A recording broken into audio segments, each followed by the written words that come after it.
Welcome to The Big Picture, Monday Night Live. Tonight is a special edition. We're going to cover a lot of breaking news, but we're going to really break down what's happening in Davos, Switzerland, because tonight is the first day of the World Economic Forum. You know it. We talk about it a lot here. This is where the narrative for the next few months and even years is being laid out. And guys, they're already dropping bombshells. And we're going to end it up tonight with a UFO story that's going to blow your mind. Let's do it. Big Picture Live, Monday night. Let's go.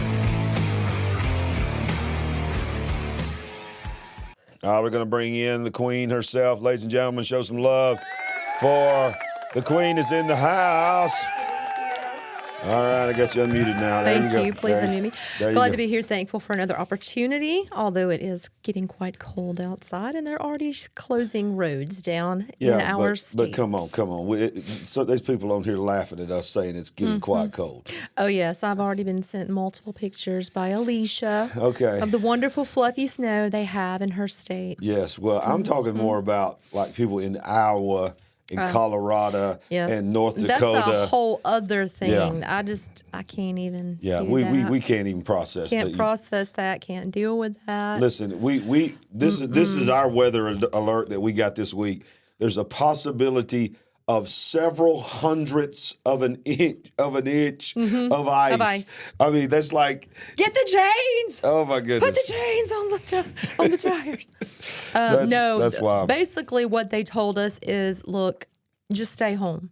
That was one of the last alerts that I got on my phone is from the EMA. Listen, just stay home. Just stay home. Well, we're going to try to do that, but we ain't home right now. But we're hoping that, we may do a live show that we're talking to you live from the church or the studio because we didn't get out. But we're hoping we'll get out tonight. And some of y'all over there just laughing like crazy at us, thinking, my God, did you get your bread and you get your milk? Yes. But listen, right off the bat, if you hadn't already done it, go and smash that like button because as we say every week, nothing helps us like when you hit that like button. Yes. And when you subscribe, and we got a lot of new subscribers every week, Sandy, we're getting new people. It's so exciting. It is so exciting. Love some of these names too, by the way. Yes. All right, so before we get into it, and we got a heavy show tonight. Yes. I want to just start right off and say that if you want to check out our website, all you got to do is go to LarryRagland.com, LarryRagland.tv. You can partner with us, as many you have, and we want to just say thank you from the bottom of our hearts. We have many monthly partners now that are partnering with our ministry that have given one-time gifts. You can mail your gifts in. You can see the address. It's also in the description down below. You can give a one-time gift, or you can partner with us. And here's the thing that's a blessing, Sandy, is there is quite a few people that have decided to become monthly partners with us through our website. And we appreciate it more than we could ever say. We need it so badly, and we thank you guys for stepping up. Thank you. All right, I see you laughing. We ain't got time to read no live chat, okay? I see you laughing at people. There's a lot of things, but yeah, okay. I won't go into that. Please don't go into that. We can't start off on a rabbit trail, okay? We got to get into the news. Serious business. Tonight, if you are watching this live or in the replay that's already happened, but tonight is the opening shot of the election cycle. It is the first of all of them, the Iowa Caucus, and they brought out the final Iowa Caucus poll. And Donald Trump has, if he wins by what the final poll showed, he will win by the largest margin. Listen to this, in the history of the Iowa Caucus. Right. No one has ever won with that kind of numbers, but he had a commanding lead. Haley has now moved into second, and DeSantis is in third. Now, it was rumored that DeSantis was going to drop out after tonight and endorse Trump. But today, and you never know with politicians, they can say anything. Right. But today he came out and pledged, even if he came in third, he was not going to drop out. He was going to go through New Hampshire. But the final definitive pollster before the Iowa caucuses on Monday shows that former President Donald Trump way out in front of the GOP pack with all the momentum the day before the first votes are cast. This is the final poll. Look at this. 55% Trump, which is an increase of 5. Haley at 21%, which is an increase of 4. DeSantis staying same at 15. Ramaswamy is lost 3 to 5%. You know, he's gone to every county twice, all 99 counties twice, and knocked on thousands of doors. Yes.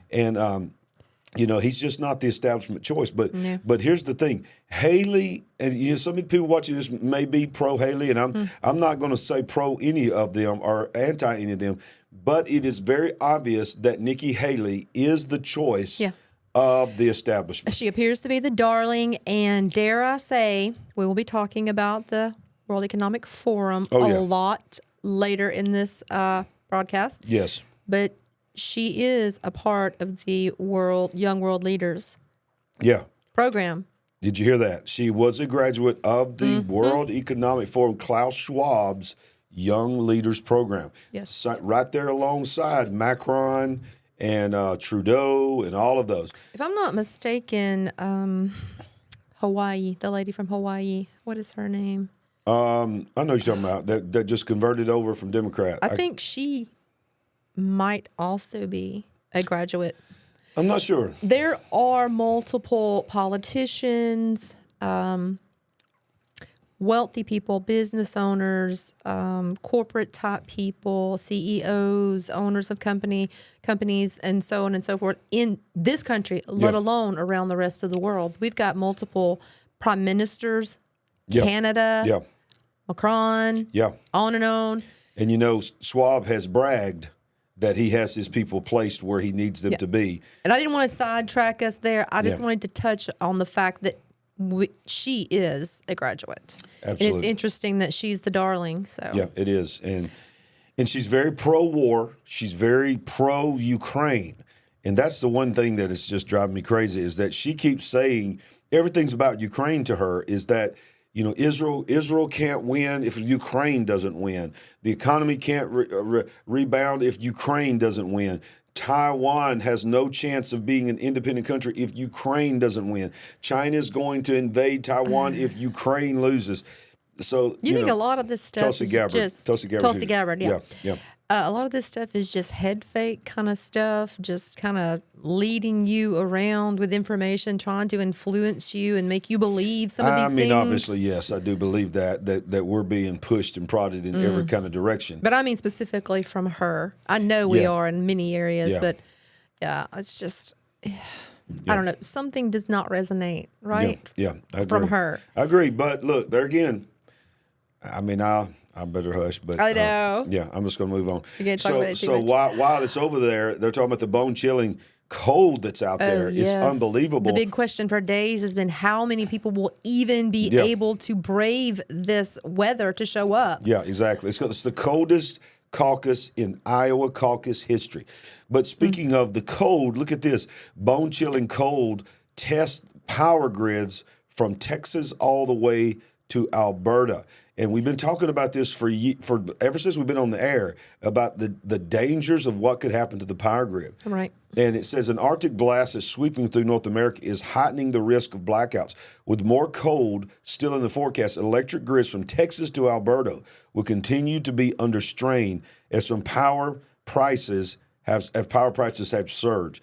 So, of course, we've talked about before that Texas is its own power grid. Yes. There are multiple, what is there, like 3 or 4 power grids across the country? 3. There's basically West, East, and Texas. Okay. They're a little more elaborate names than that, but I think we can kind of cut it down to that to make it simple.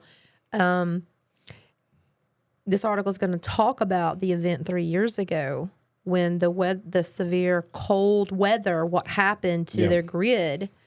Yeah, well, let's read that. It says in Texas, which is facing one of the biggest grid tests since the deadly winter blackouts of 21, power demand on Sunday from homes and businesses is expected to hit a winter record of more than 75 gigawatts, and then later in the week possibly set an all-time record. The state's grid operators asked people to conserve electricity for Monday morning and warned a power capacity shortage between 7 a.m. and 9 a.m., which causes a risk of an energy emergency event. So basically they're saying on the coldest day, when you wake up in the morning, turn that thermostat down just a little bit. So that would have been this morning for them. That system is already It may still be part of it in Texas, but obviously it's been moving this way. And I can't imagine the concern a lot of these folks may have of what happened 3 years ago. Yeah. Certainly don't want to see that happen again. But it says already more than 250,000 U.S. homes and businesses were without power Sunday, late afternoon, with outages concentrated in Oregon, Michigan, and Pennsylvania, a website that tracks these outages. And so basically, as the cold is hitting, the power grid is straining. Yeah. And I want to take the big picture family back to our multiple discussions of the power grid, and then think about how many times the power grid was attacked. Yes. How many times that we believe and people believe has been hacked. Yep. And we covered about 3 weeks ago that several leakers in the government has said that China has already gained access to the back entry of our power grid. So and it is that believed. Probably wasn't too hard to do. They probably have enough technology and intelligence and perseverance to figure out how to do a straight up hack. But what do you want to bet some of the parts that are in the equipment that we have probably came from China? Yep. And we're loaded with back doors when we got them. That's what I was about to say. Absolutely. Loaded, preloaded, hidden in the background. Exactly. Viruses and stuff like that. And all of us should be aware of every piece of technology that we possibly come in contact with could have the same risk because we're so closely tied with China and parts and pieces that come from China. So exactly. All right. Speaking of not just the power grid, but at the same time, the cold is sweeping the world. Yes. Millions of America's supplies are threatened by gas outages during this Arctic storm. Let me zoom this in just a little bit. By the way, this is thanks to End Time Headlines, our friend Ricky Scaparo. Go, Ricky. A massive storage facility in Washington State serving the natural gas network that provides electricity and heating fuel to millions of Americans from the Pacific Northwest south to New Mexico went down Saturday. How about that? The Huffington Post is learning. The Jackson Prairie Underground Natural Gas Storage Facility in Lewis County, roughly 2 hours south of Seattle, suffered a complete outage, triggered an emergency on the 1,500-mile Northwest pipeline that ships gas to power plants and heating networks across a region currently struck by Arctic weather. Could I just pause? What? Unbelievable. Exactly. Right as we are getting ready to have a system, a weather system that, 49 states were under alert for what we're going through right now. And this storage facility suffers, what did they call it? An outage. An outage right when we need to be worried about making sure this thing is fortified and ready to go for all these people who are going to make sure that they're not sitting in the cold. It's just and coincidence. Power plants that can continue working. There's nothing to say or say. saying. Nothing going on. It's here. nothing happening.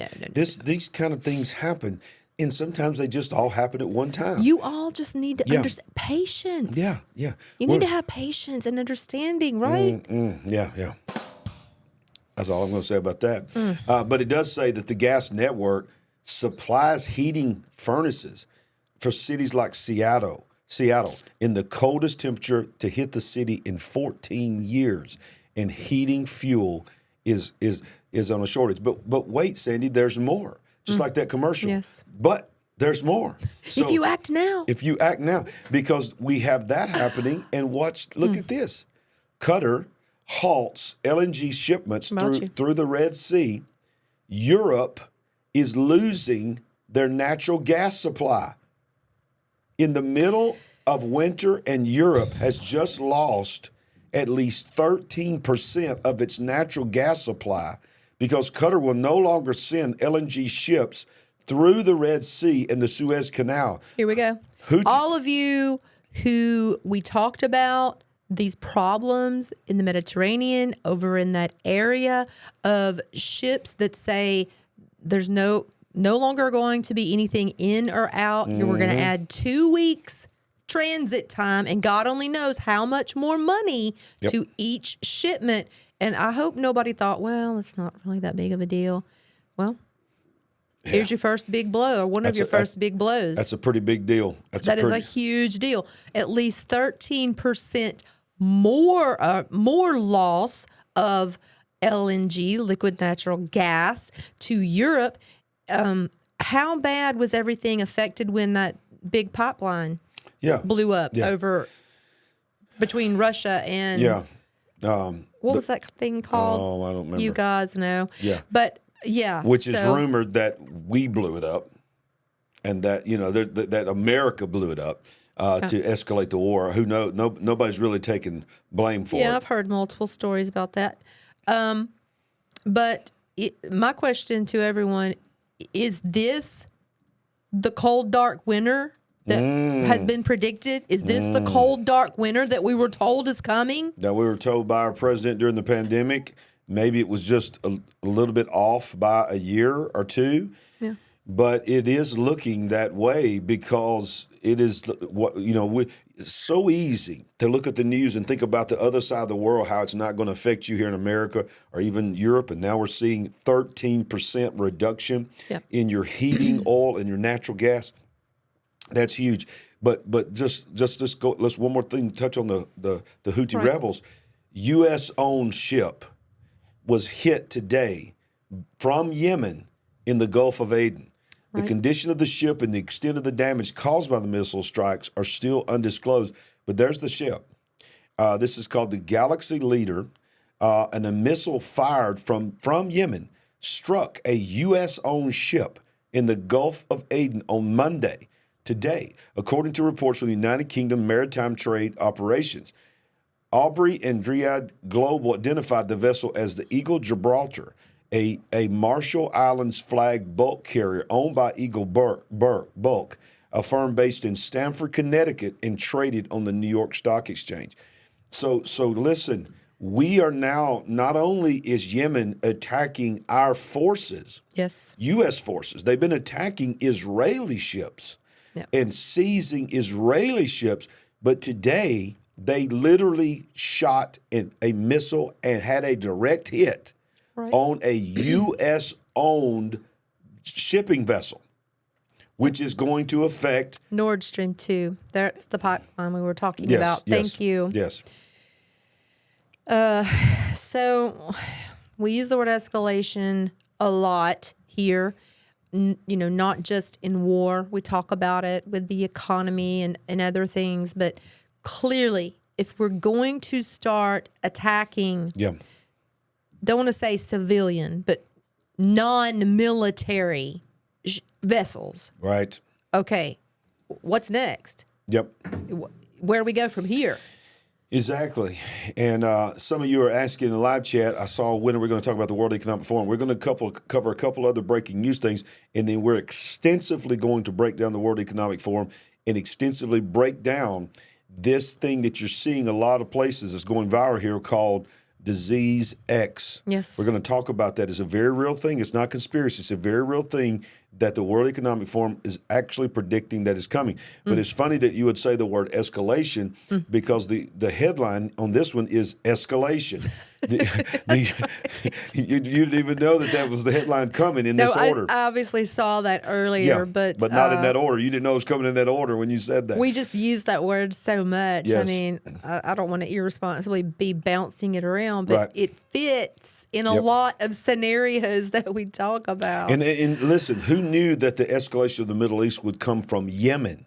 And not from, it's just of all places. So escalation, United States and UK forces ramp up continued strikes in Yemen. Are you hearing what I'm saying? We are not firing missiles in the Gulf against them in the Red Sea. We are now hitting targets in the UK inside Yemen. Can we pause here for a moment and just the reason that we're having to do this is because of the backing from Iran? Yes. The Houthi rebels are definitely backed and surrogates of Iran. Yes. Exactly. So it's not just that we've been gunning for them for a long time. It's because of this. They started it. Right. It's because of this giant reach that Iran has in that whole region. And we never, even if we were even aware, now you and I personally weren't aware. I'm curious if the government was even prepared or thought that this was going to be a possibility, even though the government would have known how embedded and how that Iran was and how much support they were sending to Yemen, which is who knows how many hundreds or thousands of miles away. But they're everywhere. Yeah, exactly. And by the way, if you are watching us on Rumble, we want to say thank you, thank you, thank you. We appreciate you. Yes. And if you don't follow us on Rumble, and our Rumble family is growing quickly, rumble.com/Larry Ragland, rumble.com/Larry Ragland. And also thank you to all of our partners. One more time, thank you, thank you, thank you. We appreciate you more than we could ever say. But I want to go back to this article real quick and do this, close it out as we get ready to cover the World Economic Forum's opening day today. The United States Air Force Mideast Command said in a statement that a combination, listen to this, you want to talk about escalation, of jets, destroyers, and submarines were used, hitting Houthi command and control nodes, munition depots, launching systems, production facilities, and air defense radar systems in the operation which followed repeat Houthi attacks on the Red Sea vessels. Quote, President Biden, I will not hesitate to direct further measures to protect our people and the free flow of international commerce as necessary. These strikes are in direct response to an unprecedented Houthi attacks against international maritime vessels in the Red Sea, including the use of anti-ship ballistic missiles for the first time in history, the U.S. and Commander-in-Chief had added. So here's the bottom line. For those of you that want to push back and say, I hear you talking about World War III. I don't want to hear about World War III. We're not really in World War III. Let me tell you something. World War III was going on around the world for America before Pearl Harbor. And there was other things that brought different nations in. Yes. The elements of world war is in place now. And if you are an American citizen and a citizen of the UK, listen to me, you are already in a war. When you are using that, we're talking about submarines, we're talking about missiles launched from ships, we're talking about all this kind of stuff, inside another sovereign country as a retaliation of attack against you, that is the definition of war. Dear God. Scroll back up. This statement from Biden, where he says, I will not hesitate to direct further measures to protect people and the free flow. I'm sorry, sir. Mr. President, we're having a lot of disruptions in the flow of international commerce in that region what took right you so now. Long? What are you willing to do? I mean, what can you do? We're in so much disarray with the military. There's a lot of things going around about Lloyd Austin. And obviously, I think they're admitting to. Well, let's just go ahead and go there, and we'll try to walk lightly. Okay. But we covered that last week that he was in the hospital at that time last week for 5 days, and the President of the United States and his assistant deputy, the Secretary of Defense, had no idea she was on vacation in Puerto Rico. Didn't even know that she was the acting. Exactly. Okay, so now it's come out. He's had colon cancer, diagnosed several months ago, didn't tell anybody. President stood by him, not asking for a resignation. Well, there's all kinds of rumors going around. There is so much speculation. Listen. Can we say what we're thinking? You think we'll get in trouble if we say it? I don't know. I'm going to try to be cryptic. So I'm hearing he is already passed away. Yeah. I'm hearing body doubles. He not only had cancer, but a certain immunity deficiency, a 4-letter syndrome that you all should know that really became popular this is all alleged. This is all conspiracy and rumors. These are things that no we've idea if they're true. Heard. Now, the White House, it's safe to say, we can say, the White House has admitted or confirmed that he has colon cancer, right? Right. So we're being told that from them.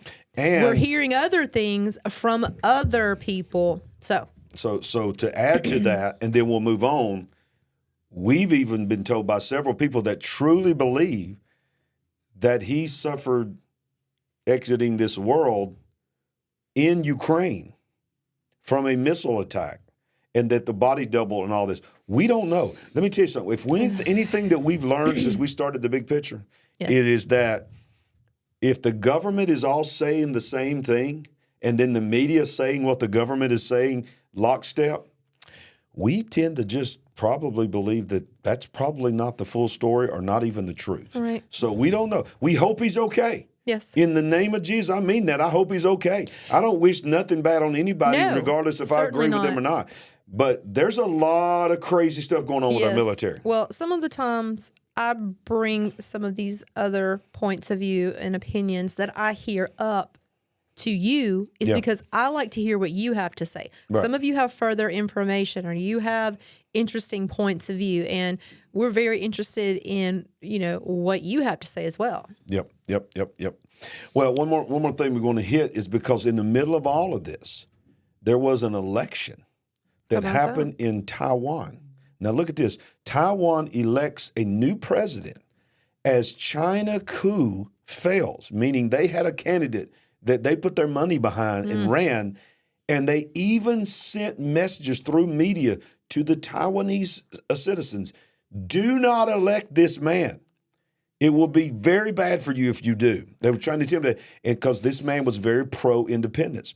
Now, quote, we are telling the international community that between democracy and authoritarianism, we will stand on the side of democracy, the newly elected president said. Okay, but here's the thing. There's the man that just got elected president. He is pro-Taiwan independence. But and China was trying to interfere, they had their own candidate. But here's the key. I don't know if you saw it, and I don't know if I've got it down here or not. Yeah. So it's very difficult to hear, but I'm going to play this. There's a lot of background noise.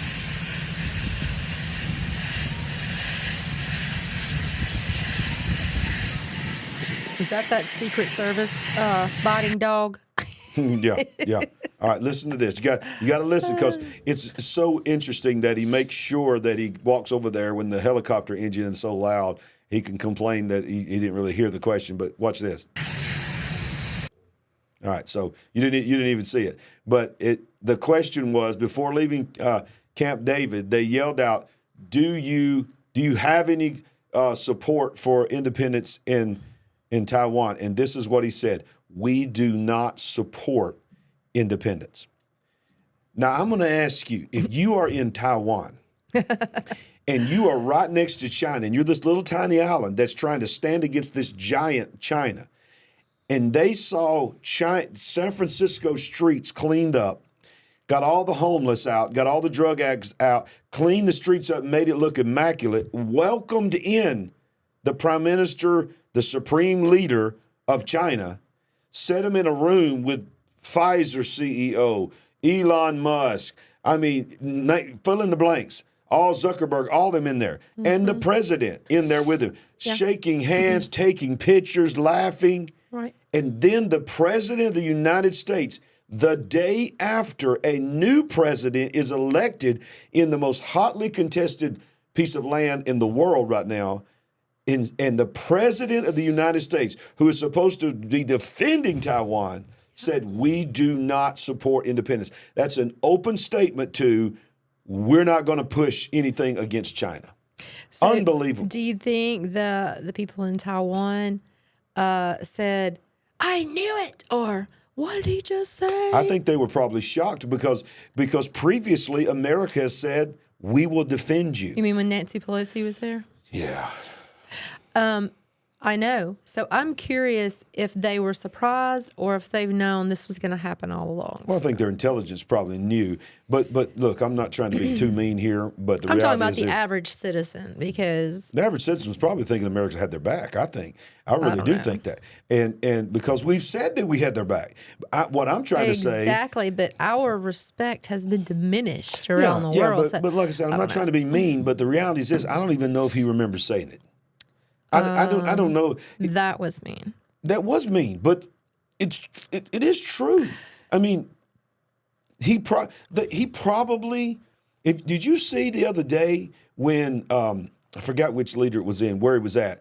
Oh, he was on a campaign thing, and he was inside this hall with a bunch of firemen, and he wanted to speak something really positive, and he pulled out a card and read, bragging on the firemen or the union or whoever was in there, and it's like, come on, this is the leader of the free world, y'all, and people are not intimidated. I know I got to move on because I'm not trying to beat up somebody and be mean. No, we don't have to do that. Everyone knows the dire straits we're in that regard. They can see the diminished state, and it's very sad. Yeah, two more things. Don't leave yet. Two more things, and then we're going all World Economic Forum until we get to Uncle Jimmy. Going straight up WEF. But listen, these are things that you need to know. Yes. At the same time all this is going on, Little Kim, North Korea, Rocket Man. The Rocket Man. Rocket Man.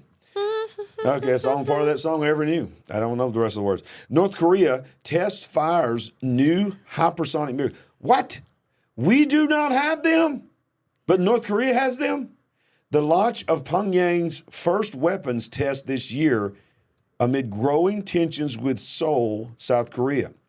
North Korea has tested a solid-fuel ballistic missile armed with a hypersonic warhead, the Korean Central Telegraphic Agency reported on Monday. The launch was conducted amid growing tensions with Pyongyang's southern neighbor after Seoul of South Korea recently conducted military drills with the United States near the northern border. So now you've got all that's going on. For a while there, we just sort of moved on from North Korea. He was so intimidating, and all of a sudden, the whole world is empowered to do what they've always wanted to do. And I don't know if you heard this, Sandy, but this week, Japan launched a satellite into orbit. I watched it as it's launching out, and its sole purpose is to put a satellite over North Korea to monitor their missile activity, because they believe they're getting ready to declare war on South Korea and Japan. No, I did not know that, but we probably, I'm proud of them. And I hope that it does some count, because that tiny little nation has got problems. I mean, earthquakes, the earthquake that they suffered recently, and the fact that a certain person that we listen to says they are in a lot of danger concerning future earthquakes. Yes. Just that alone is a problem. Their economy is not doing well. No, it's not. At all. And now you want to have to worry about a crazy man? Yep, exactly. Like that? Last article before we go to the World Economic Forum is this. This is just what I call outrageous. And it's called outrageous on the there, and it's outrageous to me. Oh, my goodness. We're already to this story? This is the last one before we go into the World Economic Forum. Unbelievable. What about us? They say, taxpayers, now listen to me now. This is unreal, y'all. This is happening in America. Taxpayers are now paying for new construction apartments with included in the brand new apartment construction, 2 years of rent-free for only illegal immigrants in the state of Maine. The tax-paying public of Maine is bankrolling all new apartments being built for illegal immigrants, according to this new report of News Center Maine. The outlet added that the illegal immigrants housed in Brunswick in these units, unveiled by Maine state officials, will have their rent paid by the taxpayer for at least 2 years. My goodness. Now I want to scroll down here and show you this stat right here. Unbelievable. It says, they reported that Maine had budgeted nearly $3.5 million to cover construction and the 2-year rental support, expecting the illegal immigrants to gain the means to pay for the apartments. Are also funding $100,000 for a year's worth of legal support to assist asylum claims and work out authorization requests. Maine has reported 4,411 people experiencing homelessness in one of the nation's coldest areas, an increase of 110% since 2020. The state has been under major Democratic leadership by both legislative houses since 2018 and hasn't had a Republican governor since. Here's the bottom line. What they're trying to say is homeless Maine citizens has gone up 110%, but they are being told you cannot live in these apartments. Don't even try to apply. These are brand new apartments, and I thought I had a picture of them, but I don't have a picture of them. I saw a picture. These are pretty nice apartments that are being built, like townhouses type thing, that's new construction for illegal immigrants. So you're talking about a state where it gets so bitterly cold, I cannot even imagine the living conditions in the coldest part of the year. And your homeless population has increased by 110%. By 110%. That's crazy. I mean, wow. That's like we're living not in the Stranger Things upside down, but some kind of upside down. Yes, yes. What? But what this blows my mind, you're going to build new construction. Did you see where, was it in New York, that they made the students leave the school and go do at-home learning so they could house illegal immigrants in the school? They kicked the students out. We have lost our mind. We've lost our mind. And I saw just a tiny little snip of that story where, parents were obviously upset and they were complaining, but what? Yeah, what? What? What? I just, wow. Get a wide awake coffee. Yeah. And calm down.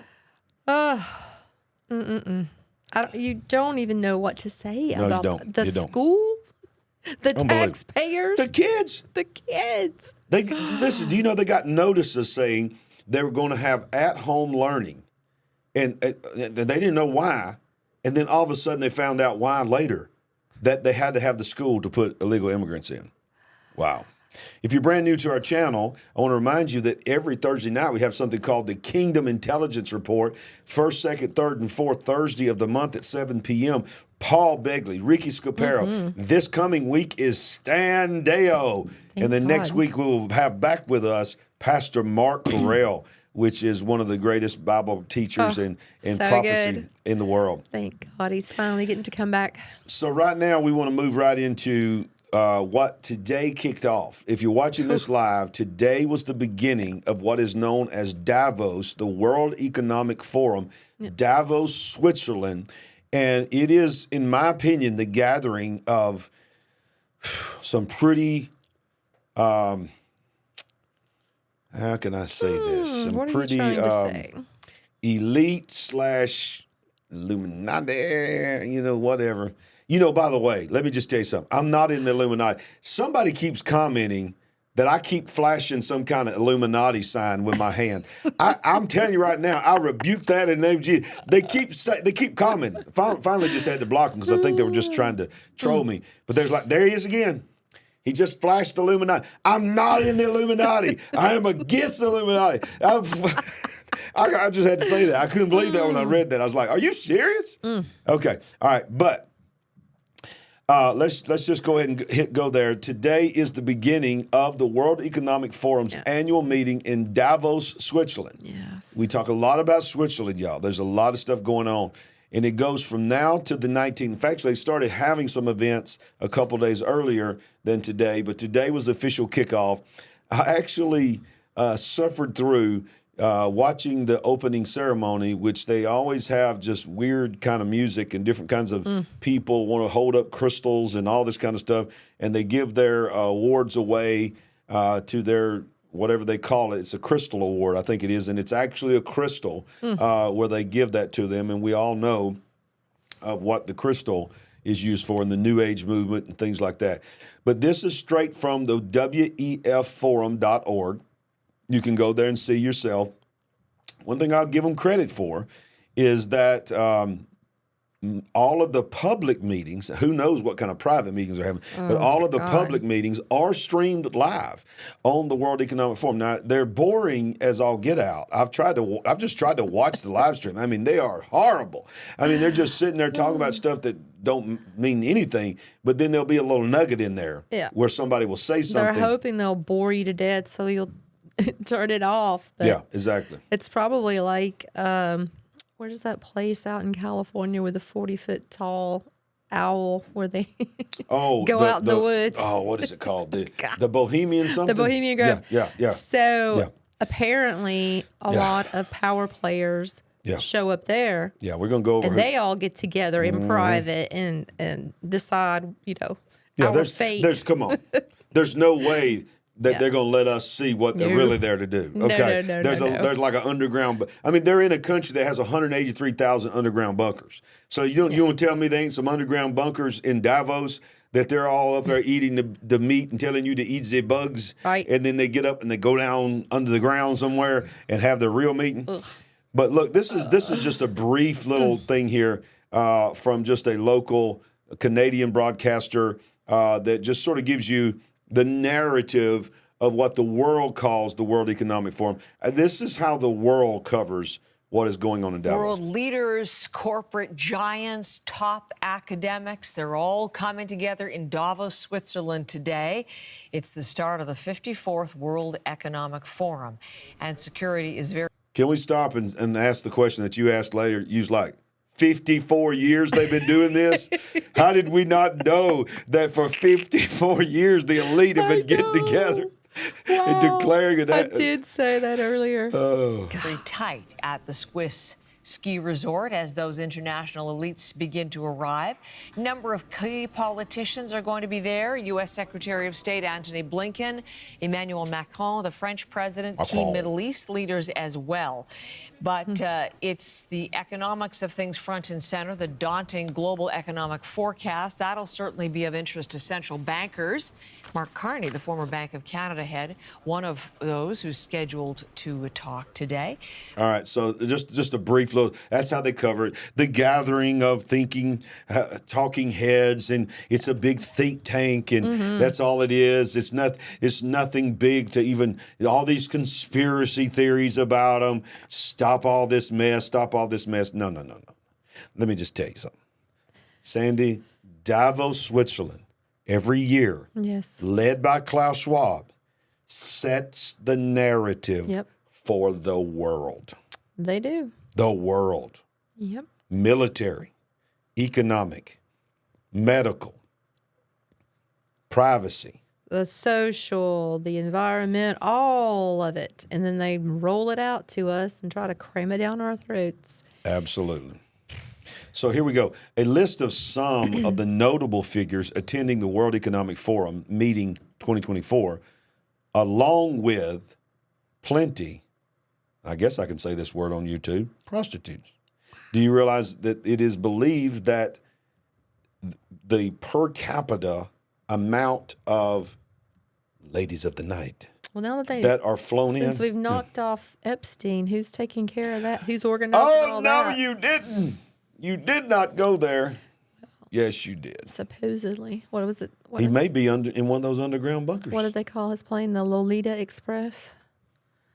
Oh, you just going ahead, right? You just went ahead and just said, well, I don't even care.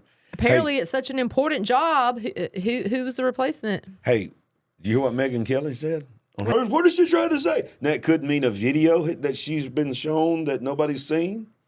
A lot of people are speculating that he might not be on his island, but he might be on another island. On another. That's what I said. When they told us he was dead, I said, he might be, but he also might be on the island. And he might be underground in Davos running the show. Who knows? But look at this. All right, let's go back. Focus, Larry. The theme, here's what I want to get y'all. The theme for this year is rebuilding trust.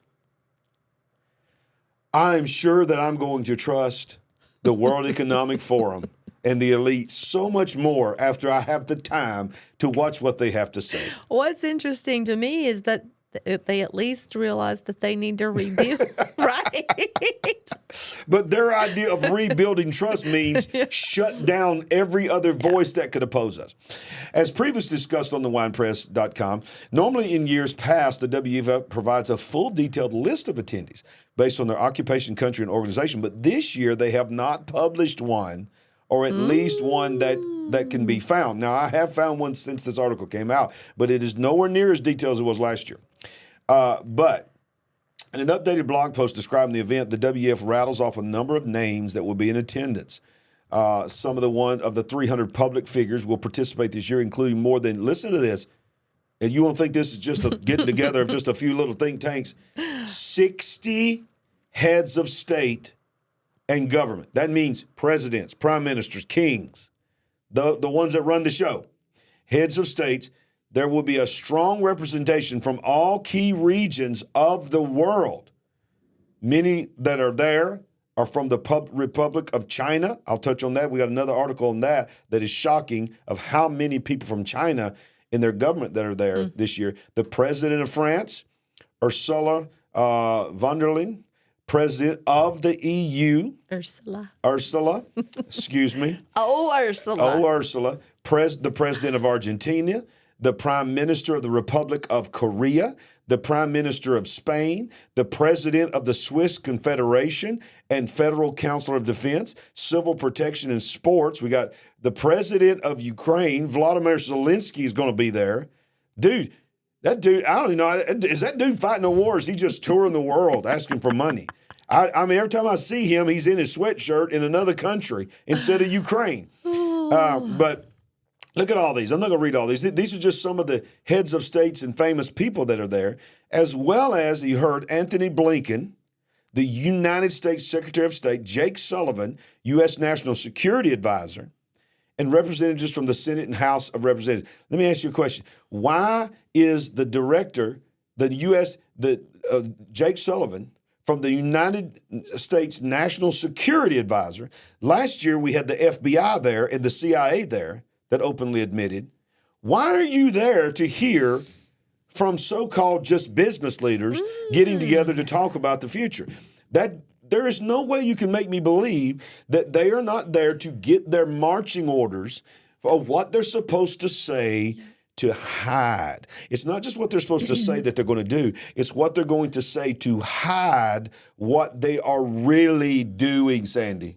It's all about distraction and diverting. Am I right?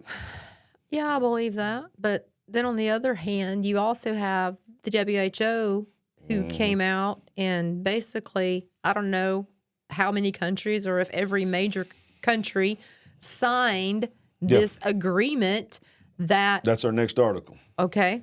Going to turn all this power over to them. Right. And this has been done. Yeah, we covered this 6 months ago. And it's supposedly going to be ratified in May of this year. But let's pull that up. For those who want to listen, you already have known about that. And yeah, I'm sure that the World Economic Forum does use a lot of deception and secrecy. So it just stinks. Global elites to discuss, quote, Disease X at the WEF 2024, they are also advocating for the WHO, what Sandy was just talking about, pandemic treaty.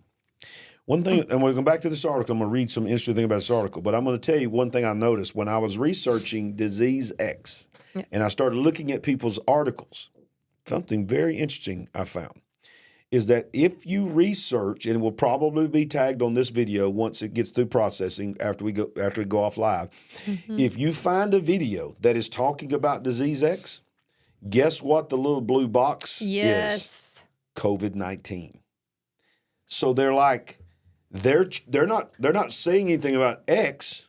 They're saying, we want you to know all the things that we said about the wah is going to apply to this as well. Now, before I get back into this, you need to understand something. Ricky Scapera from End Time Headlines was on my show last week, and he read this to me live as we were recording it. Right. And then the next day or the day after that, I got the same email from this platform. Mm-hmm. And it's new regulations that are going into effect next month in February for YT, what you're watching this on. A lot of some of you watch on Rumble, others are watching on this platform. And they said, we are going to update our things that we can flag you with, demonetize you with, and even deplatform you. And it is called in the form of special events, emergency events. And he goes on to say that we will change it in February.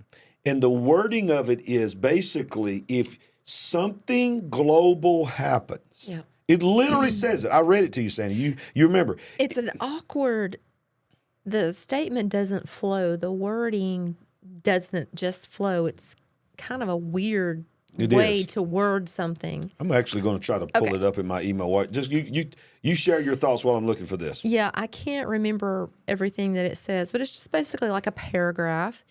And I guess you could call this a new policy that they're launching. But it's like a precursor to me of everybody get ready. Y'all get ready because something's coming. And we know about it, but we're not going to tell you exactly what we know. We just want you to have this in the forefront of your mind that something's coming down the pike for you. So are you going to be able to find it so we can read it word for word? No, that's not it. Just keep talking. Well, so anyway, it is surprising and it was weird. It was just awkward and strange the way they put it out. But it basically, and I'm not doing another show on it, but it basically said, if you comment against this event that could come possibly in the future, this unnamed event, we will shut you down. We will demonetize you or deplatform you without explanation. Basically, that's not the words they use, but that's what it was. So they're preparing for something, Sandy. So let me ask you this. They are preparing for something. I haven't looked lately. I guess I would have needed to resubscribe, but was Dave Hodges allowed back on this platform? No, he's still deplatformed. He's been gone. Yeah. So he spoke out against many things and very harshly and, used a lot of strong words. So I can see why they would deplatform him in advance of whatever they're getting ready to censor or totally deplatform others. You certainly can't allow a Dave Hodges to stay on talking the way he talks. But I don't know. All right, so I didn't find the actual article, but I did find something on YouTube. It says, we've updated our guidelines on sensitive events. Let me throw this up here. That's what it was called. I couldn't remember the actual word. Sensitive events. So they've updated their guidelines on sensitive events. Now look at this. Including language to clarify that content which profits from or exploits a sensitive event may not monetize. There are no policy changes, which means there will be no difference in how your videos are checked for advertiser friendliness. Now it basically, when you went into the detailed email that I got for this year, and I don't know if this is, let's see, there it is, a sensitive event.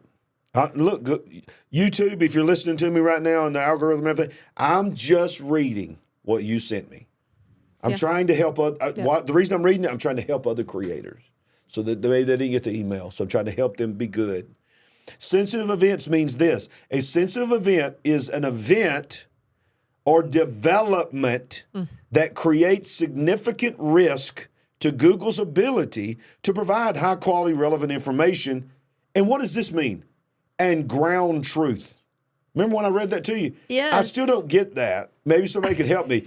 It says provide high-quality, relevant information and ground truth and reduce insensitive and exploitative content in prominent and monetized features during a sensitive event, which may take a variety of actions to address these risks. Examples of sensitive risks include civil emergencies, natural disasters, public health emergencies, right, terrorism-related activities, conflict, mass acts of violence. The policy applies even if the content contains no graphic imagery. Now, why did I read that to you? It's because I want you to know that the world is getting ready for something. Yes. They know something big is coming because they're involved in it. Let's go back to the World Economic Forum and let's look at this. Are you saying this is a form of predictive programming? Just in this two-paragraph statement? Yes. Three paragraphs, whatever. Okay. So although the WHO claims that the United Nations members can reject their pandemic treaty at their own discretion, Director General Tedros threatened non-compliant states with sanctions. How you gonna sanction me, World Health Organization? You ain't no elected power. Watch it, but they think they are. And that's what this treaty will do. The WEF, World Economic Forum, that we're talking about that launched today, stated that it is, quote, not yet clear what happens if the measures are not followed. So at the WEF today, this is Rebel News. They're on the ground there at Davos. They're covering things. They're reporting that there are already people talking about this at Davos, the WHO treaty. And one of the people said from one of the forums, we don't really know what will happen if the measures are not followed. Now, what does that mean is we can't yet say what type of punishment could come once this thing is enacted. Let's read this from Billy Mitchell. Ground truth is the term that describes real-world data used to train and test AI model outputs.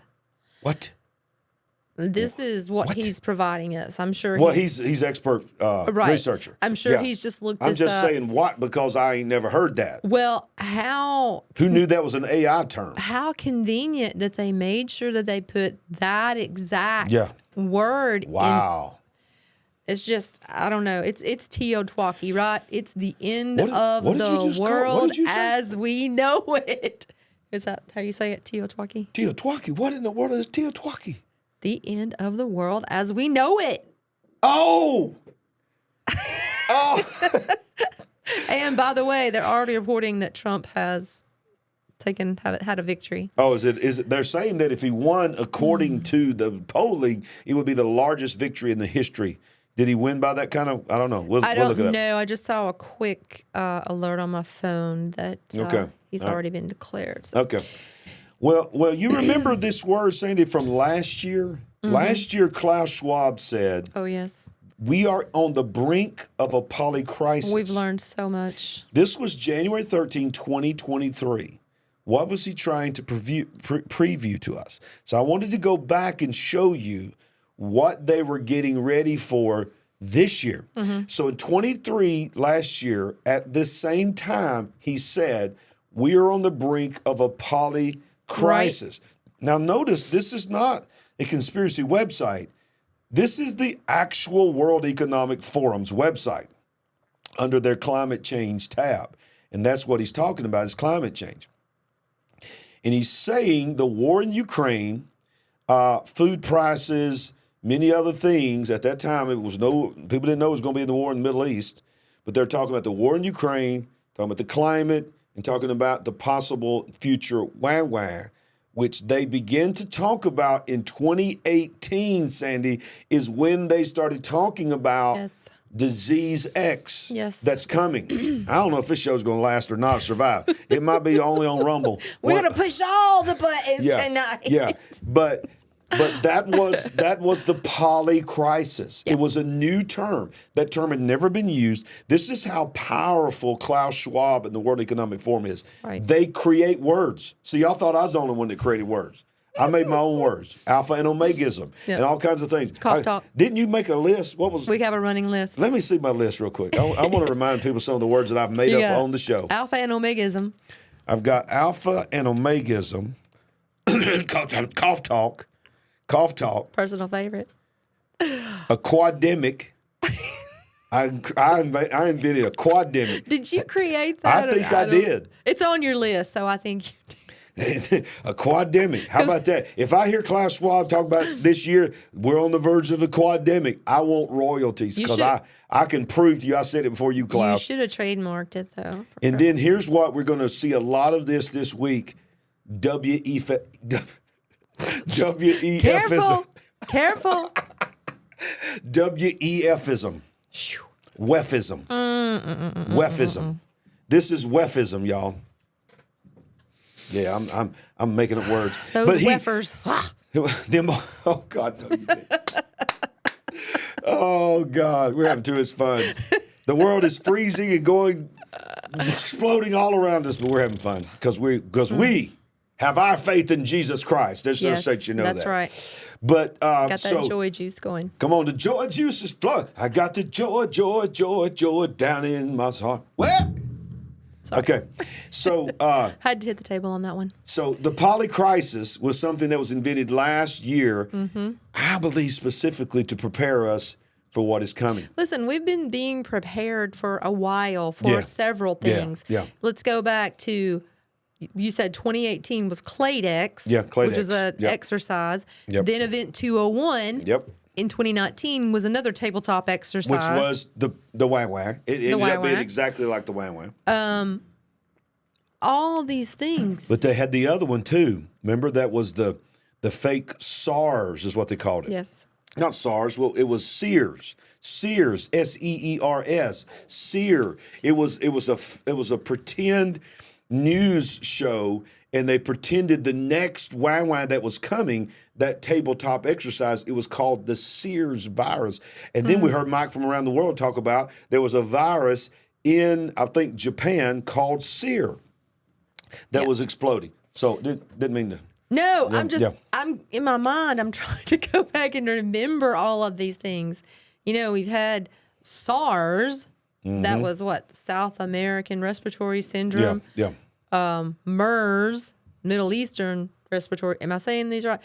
So many things that were outbreaks and, you know, diseases and whatever. And then you have all these tabletop exercises and these LARPs, these live action role plays that have been done over the last probably almost decade.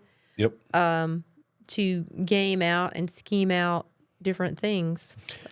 Well, we're going to finish up really explaining a little bit more about this pandemic, Trinity, from the World Health Organization. Why? Because I noticed on the itinerary, multiple talks involve this treaty.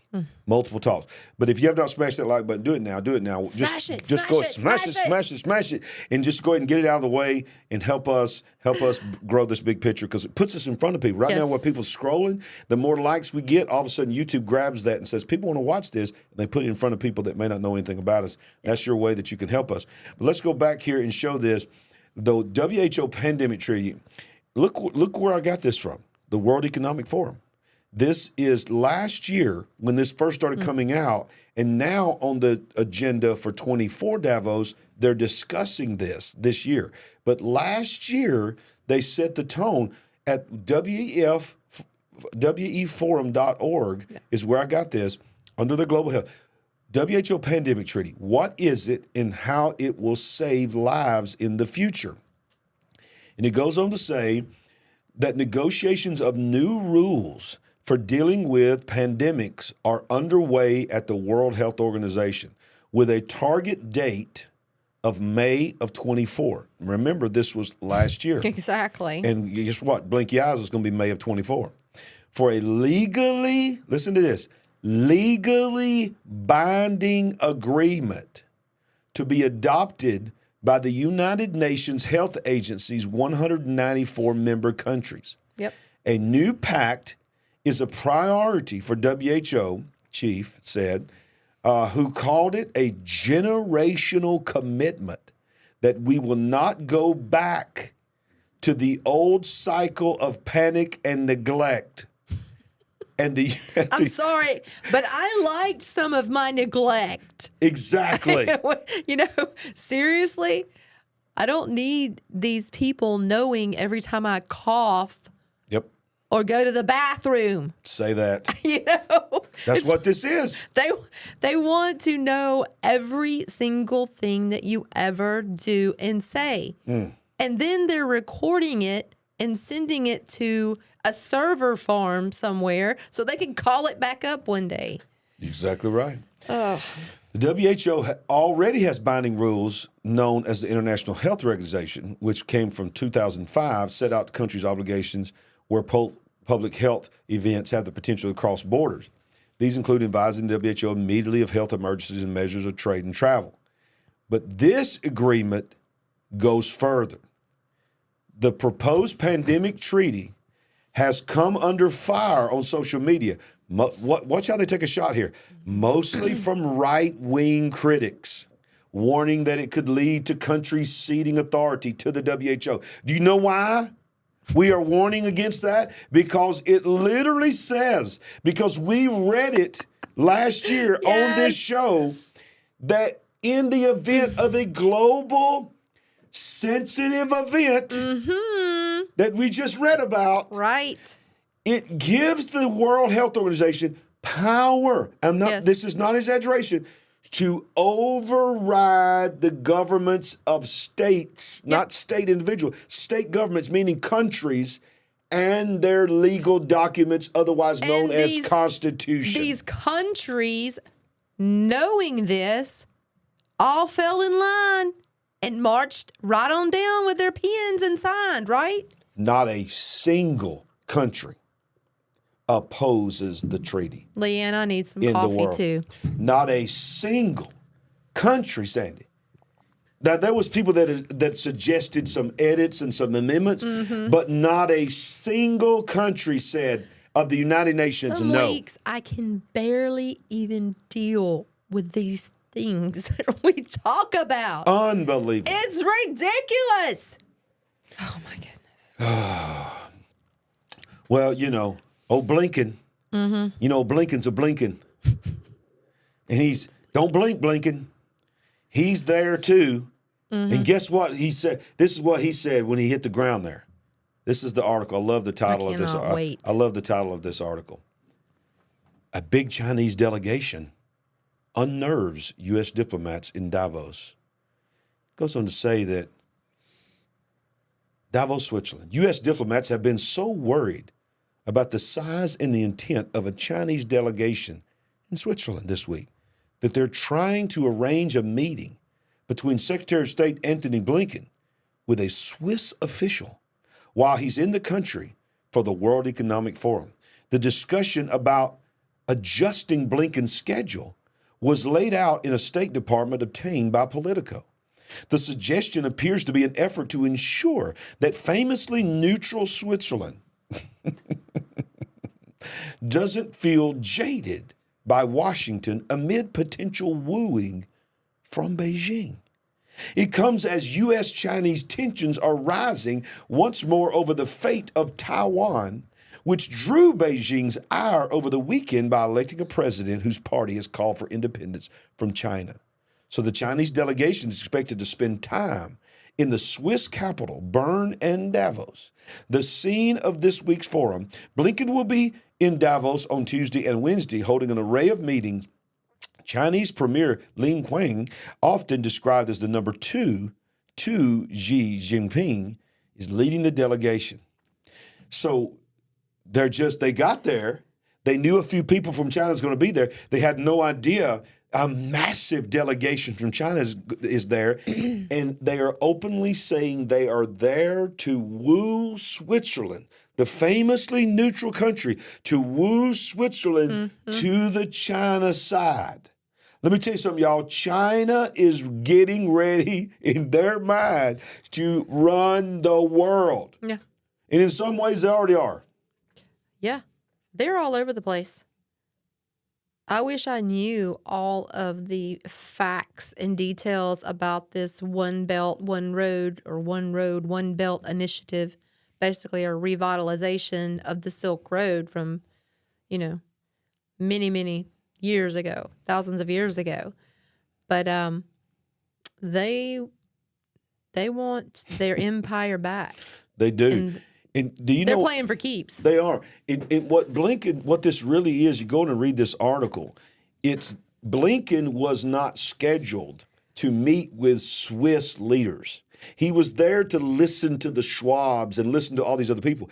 But when he got there, he found out that the Chinese were there for the forum, but they were there for Switzerland. Hello. And watch this part right here. The document goes on, quote, Miller believes it would be bad optics if S, and S stands for State Department, if S doesn't at least have a handshake with new president of Swiss Confederation, who has made herself completely available for a meeting. In other words, he gets there and he finds out that the number 2 Chinese guy is already set up with private meetings in Switzerland with the director of the country to woo them, and we had no intentions. We just think we got Switzerland in our back pocket, and he realizes, I got to change my schedule. I need to get a photo op of I'm here not just to listen to my talking points. I need to woo Switzerland. Are you hearing another slap in the face of the United States? Yes. Are you hearing another undercutting of the United States? Absolutely. I mean, wow. That's what that is. Wow. It is once again making us look weak and making China look strong. Yes. And I'm going to tell you something. I believe what they say they're neutral and all this, but look at BRICS. There ain't no way that the topic of BRICS is not coming out of their mouth. They're having a meeting with Switzerland. They're saying, look, let me show you where the U.S. dollar's going. Let me show you where our BRICS digital dollar's going. Look at all these countries that are standing in line to come over here with us. America is no longer what it used to be. I love my country, but I'm just telling you, this is what's happening. Right. And we all know it. Everybody knows that. Everybody knows it. Everybody knows. But except apparently the media, no, they know it. They just don't want to say it. But now look, I'm going to play this video, and I muted it because if I don't, I'll get copyright strike. So we're just going to play this and talk through it. This is also from the World Economic Forum, and this was what they showed 2 nights ago. It's actually about a week ago. They released this video in anticipation of what some of their major things are going to talk about. Say this is what they did. They had an article that's a full PDF that's on World Economic Forum where you can go there and search the 5 biggest risks facing the next 2 years and the next 10 years. And of course, the 10-year list, top of it by far, is climate. All right. Everything at the World Economic Forum is the dangers of climate, just like the United Nations. I was shocked, Sandy. And I want you to think about this when you're watching this, that of all the years, 2024, election year, that's coming up, and we've got this platform sending out letters saying sensitive events may be coming. Yep.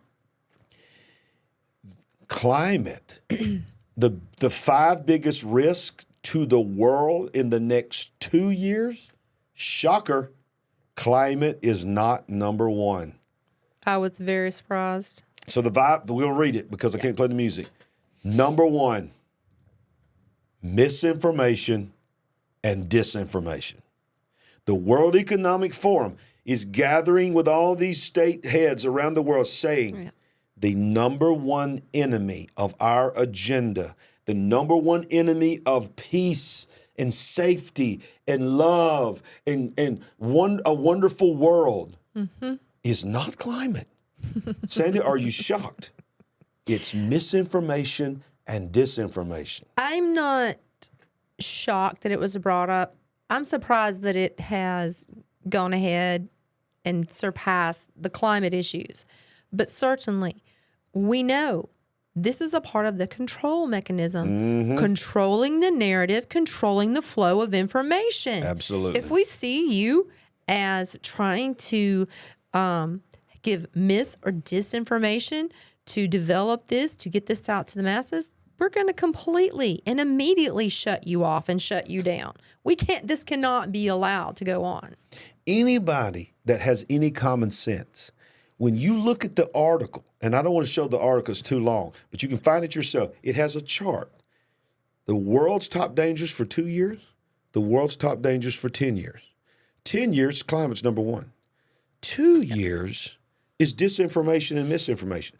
It moves down in the column of 10 years, I think it's either like number 3 or 4 or something like that. But what I'm trying to tell you is use your brain. We have an election coming up, and then we have the aftermath of that election, of what will be happening in the streets, what will be happening in the courts. Are y'all hearing me? And that's going to be around a 2-year period. Yep. And all of a sudden, the number one thing facing the world for 2 years, not 10, 2 years, is disinformation and misinformation. Let's play this video and continue, and we'll comment on it. It goes on to say, as AI grows more sophisticated, so does its potential for misuse. Malicious actors could use AI to flood information systems with false narratives, potentially leading to civil arrests and curbs of the free flow of information. Just as close to 3 billion people are set to head to the polls in 24 and 25. Then number 2, of course, that's extreme weather events. How much are they trying to tell us? What are they trying to tell us is coming, Sandy, when the global religion of climate is superseded for 2 years by information like this show? I don't know if we will even be on this platform during these 2 years. If we are, we're going to try to walk that line and stay on here as long as we can. Right. But this is shows like this. I'm going to create flashcards and I'm going to hold them up for you all to read. But the AI can read it. I don't know. On a more serious note, yes, we're always concerned about, have we gone too far? You know, are we going to be censored? Whatever. Overall concerns about being shut down and shut out. So the military has an initiative called Owning the Weather by 2025. Wow, I didn't know that. Yes. So for those of you who don't believe in, weather manipulation, I personally do. Yeah. This is a step beyond that. This is not just steering a hurricane or a storm system or intensifying it. The military is saying they're going to own, as in have complete control of the weather, which is just... Are you listening? Incomprehensible to me. But I bring it up because you're talking about the next 2 years. Yep. So basically we could say 2024, 2025. Mm-hmm.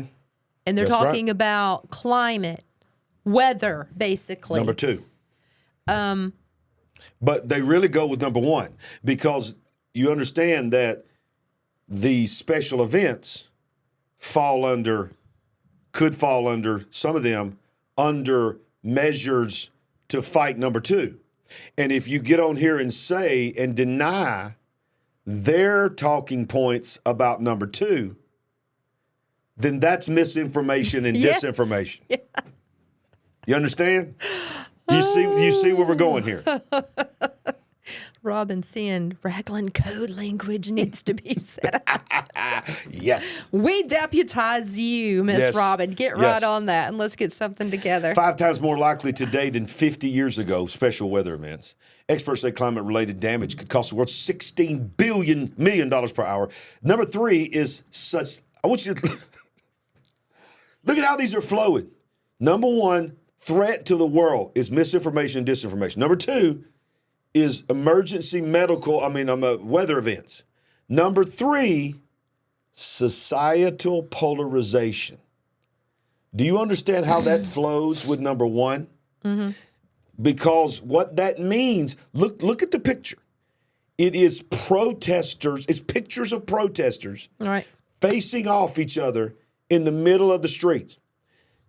We have a movie coming out in April about a president that is right-wing, that uses the military on its own people, called Civil War. Yep. We've covered it here. Do you know this week, Sandy, NBC ran an article that said that they fear the military is supposedly saying within their confines that they fear a Trump presidency because he will set up a dictatorship, and they've got to figure out how they will, some of them, can they be loyal in the military to the commander-in-chief if he tries to use the military to enact. This is the narrative that's being set up. Wow. Well, I want to charge the WEF with misinformation and disinformation. How about that? Got you, WEF. Take that. Citizen arrest. Yeah. You're polarizing us out here. Big time. We don't like it. Listen to the wording of this. This is from the World Economic Forum. This was the introduction to the narrative of this year. Perceptions of declining societal mobility and increasing inequality are fueling frustration. Can you just read that again? Okay, let's go back. Just let me get some of this. Perceptions of declining social mobility and increasing inequality are fueling frustration. What is my social mobility? Yeah, look, somebody. Is that my ability to move across X to, because that's what social is now. I think they're meaning. Maybe. I don't know. But look, let's go on. Let's read on. This could present, Sandy, an existential threat to political systems around the world. It seems like it could present an existential threat to people's actual lives around the world. Now, remember the POLYcrisis? Yeah. Remember Klaus Schwab said, feeling it right now. Yeah, me too. Klaus Schwab said, when the cyber attack happens, this is his words, it will make the wah-wah that we just went through feel like a walk through the park. So we have misinformation, disinformation. We have climate emergencies. We have, I forgot what it was even called, societal something. And now your mobilization. And number 4, cyber insecurity. Are they trying to warn us that in the next 2 years, we're going to see massive cyber attacks? I believe so. Look, we've already seen a bunch of them. In 2022, 83%, listen to this, of organizations suffered at least one data breach. 83%. Each of which cost an average of $4.35 million. Mm-hmm. I believe it. And number 5. More and more paying the ransom. Interstate armed conflict. I've never heard war called interstate armed conflict. Is that another way to put, that's war. Right, but you can't even put civil. No.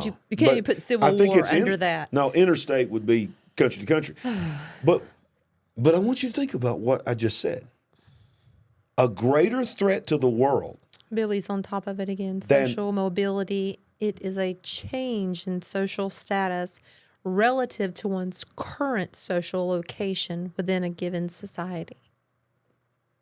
In other words, we need. Still don't understand it. But wait a minute. We're going to have to add some legal representation to this show. Yeah, we are.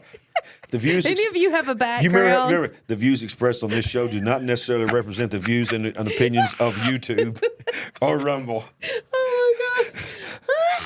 But here's what I want you to get. The World Economic Forum is saying a greater global threat than nations blowing each other up is societal movement attempt to mislead or misinformation. Any kind of lie or fabrication. What kind of world are we in? That number 5 is world war. Number 1 is misinformation. This is, ladies and gentlemen, your World Economic Forum. This is why we talk about Klaus Schwab all the time. That is why I'm getting flagged 100 times tonight. That's why I may have 5 blue boxes underneath. That's why I'm going to need another one of these coffees in a couple of minutes because I'm going to be through with this one and I'm going to need more. More. So, Sandy, we have the Middle East about to blow up. We have Ukraine war continuing. We have China threatening to go to war with anybody that defends Taiwan. Not to mention, you now have Yemen. You have all these, you have other skirmishes that are happening in Africa. There's wars that are happening in Africa right now that nobody talks about. But yet, saying the wrong word on a social platform is the absolute most dangerous thing that could happen to the world. Ever. To the world. Let us go back to the opening statement. The 5 biggest risks facing the world in the next 2 years. Greater than number 5, World War, according to Klaus Schwab, and all these people that are gathering from all over the world. Number 5 is World War. Number 1 is you said the wrong thing, which we're supposed to have free speech. Using that free speech is the number 1 risk to the world, according to the people gathering in Davos. Unreal. Unreal. Y'all, this is insane. But here's the thing, Sandy. We have to say these things because they know this is where they're taking us. Yes. This is coming. This is not just a bunch of crazy people talking. They are telling you what is coming. Teotwaki, baby. It's the end of the world as we know it, and we don't feel fine. Nope. Never listened to that song in my life, but I've heard that part played all the time. Yeah. But Sandy, yes, let us move on. Please. Was that insane? To me, of the whole show tonight, that was the most critical thing we've shown you so far. I personally hated it. Well, I hated it, but we needed to know it. Yes, apparently we had to say it. So I hope you all are happy now. Yes, they are. They love this kind of stuff. But speaking of Davos, the World Economic Forum participants are facing criticism for taking private jets to Davos. Remember, it's all about the religion of carbon. Yes. According to Greenpeace International, 1,000, I want you to process this, 1,040 private jets carried passengers attending the WEF summit last year. Yeah. They're saying this is going to be even a bigger crowd. Bigger. Emitting as much carbon as 350,000 cars in a week.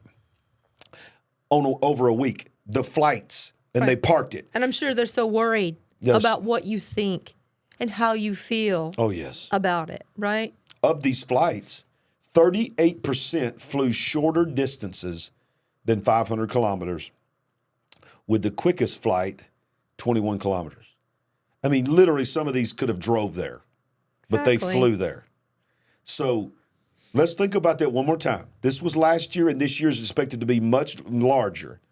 1,040 private jets carried passengers, the carbon equivalent to 350,000 cars over a week. Running, listen, not 350,000 cars, 350,000 cars all driving for a week. How about that?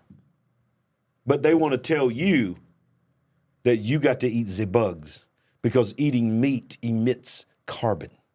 Yeah.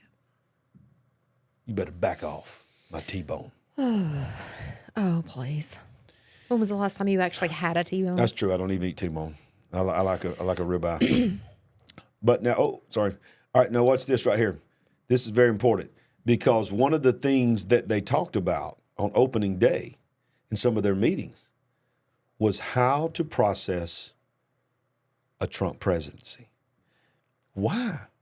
Why is a world elite trying to figure out the global risks of a Trump presidency instead of talking about Putin and Xi Jinping and all these others that are literally trying to control the world and are actively involved in war? But Donald Trump is thousands of miles away from the Alpine Swiss town of Davos, but talk of his possible return to the White House is on everyone's lips even before the annual shindig of global elite has even kicked off. So in Davos, before they ever had the opening ceremony, people were talking about what are we going to do if we get him again. Oh, boy. But listen, we got to play this, Annie, because I played this for you earlier today. This was said by Klaus Schwab today. One of the opening things that he said, if you think this is all hype, and you don't think that this group of people want to literally control the world and that they're going to use AI to do it, listen to what Klaus Schwab says about the future of AI and the world. The technology now is, and digital technologies mainly have an analytical power. Now we go into a predictive power, and we have seen the first examples, and your company very much involved into it. But then the next step could be to go into a prescriptive mode, which means you do not even have to have elections anymore, because you can already predict, and afterwards you can say, why do we need elections? Because we know what the result will be. Right. What? We already know what you're thinking and what you're going to do. And hey, by the way, we can't trust you anyway, so let's just do this. Yeah. So we're going to predict you, and we're going to know you so well. He literally said the quiet thing out loud. We don't even need elections anymore. We know who you're going to vote for, so we'll just go ahead and run the numbers. Yeah. And put whoever the numbers tell us to be in office, and you just stay at home and eat your bugs. They want us to be a bunch of mind-numbed robots, and that's the ones of us who survive, because they obviously are wanting to get rid of a lot of us. Exactly. I think that's worthy to hear one more time, Sandy. Oh, well, I was going to ask if you could play it again. We're going to play that one more time. Listen, if you did not hear it the first time around. He's going to say predictive and then prescriptive AI. Listen. The technology now is, and digital technologies mainly have an analytical power. Now we go into a predictive power, and we have seen the first examples, and your company very much involved into it. But then the next step could be to go into a prescriptive mode, which means you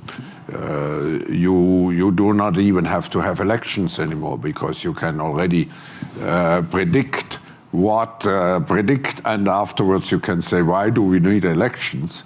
Because we know what the result will be. Why do you need an election? Why would we even bother? I can't even believe. We already know what you're thinking. These are kind of things, Sandy, that people used to talk about, that they heard somebody said that's how they feel. They literally are sitting in front of a camera with a microphone in front of a crowd and live streaming to the world. Yes. Our plans with AI is to eliminate elections. How late is it in the game when you're completely comfortable, proud as a peacock, just sitting there telling everybody what the next play is going to be? Can you go find me another one of these, please? I need it tonight. Hey, our supplier said they went to get us some more, but they were out. That's no good. That's no good. That's no good at all. It's no good at all. All right, so look, speaking of AI, World Economic Forum, AI has said they have openly saying this already at the World Economic Forum, will impact 60% of advanced economy jobs, says the chief of the International Monetary Fund. AI will impact 60% of jobs in advanced economies, Director Kristalina Georgieva told shortly before departing for the World Economic Forum. Do they give a time frame of how long it's going to take to impact 60%? Let me see. Advanced economies, some emerging markets are going to see 60% of their jobs impacted. And then it goes down to 40% for emerging markets, 26% for low-income countries, which notes that overall almost 40% of global employment is exposed to AI. Says that AI's jobs will be negatively impacted. Your job may disappear altogether. Not good. Or artificial intelligence may enhance your job. So you actually will be more productive and your income level may even go up, is what she said as she's departing. And I don't see a timeline, but of course, everything is escalated. Everything and this is all just part of the Fourth Industrial Revolution. She's the director of the IMF, and how interesting that her timing is. She made that just as she was about to get on her private jet and fly to Davos. That AI is going to impact 60% of jobs. So we already did the article earlier tonight talking about the economy. So many people who lost their jobs between Thanksgiving and the first of the year. Yep. And the economic impact and all of that. You know, when you read this story, when you read this article, because this is the vision that comes to my mind, that Elon Musk or someone like him has a warehouse or multiple warehouses with a lot of those robots we saw in the movie I, Robot, just waiting to turn them on and that's right. Press the go button, because they're not just little soldiers. They're going to be taking jobs. Yep. A lot more people are going to be losing their job. You know, you can say that, you know, AI is going to impact 60% of a certain kind of job, but that's not being specific. No. That's not saying, we're rolling out the automation. We're going full force starting 2024. And over time, people are going to lose their actual jobs. Actual jobs. Because of robots, because of automation. Yep. And I think before we bring Uncle Jimmy in, because Uncle Jimmy's... Can we please hurry? He's getting warmed up. But before we bring Uncle Jimmy in tonight, and for you're new to our show, you'll see who Uncle Jimmy is in just a minute. I think it's only as we wind down opening night of World Economic Forum. And keep in mind, next Monday night, it will have already closed. We will have quite a bit of reviews of the things that were said openly, videos to show you from World Economic Forum, plus breaking news. But I think it's only fitting, Sandy, that we go back 4 years ago to Davos 2020. So he's earned a spot in tonight's show. He's earned a spot because I think it's very interesting for us to, because he sort of just almost went into hiding a little bit, this man. The right-hand man of Klaus Schwab, Yuval Noah Harari. Stick around. You'll find out who Uncle Jimmy is. Yeah, you'll find out who Uncle Jimmy is in just a minute. But now watch this. I think you need to be reminded that in the middle of the fear that had gripped the world, which was 2020. Yes.